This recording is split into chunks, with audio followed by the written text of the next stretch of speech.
Do you know many people are having trouble with their Jeep Grand Cherokee's engine running, but not starting? Don't worry. In this video, we'll show you how you do this. Let's start. Step 1. Check battery.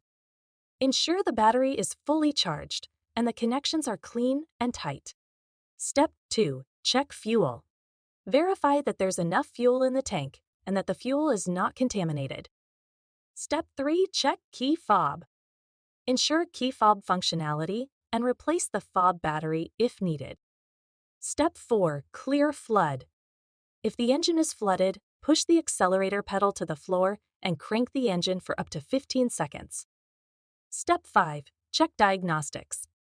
Turn the vehicle to the ERUN position and check for diagnostic messages on the instrument cluster. Step 6. Jump start. Attempt to jump start the vehicle if it still does not start. By following these steps, your Jeep Grand Cherokee should be back up and running. Still need help? Visit our website for the complete manual. There you will also find questions and answers from other Jeep users. Did you find this video helpful? By subscribing, you help us continue to answer users' questions. So, subscribe to our channel.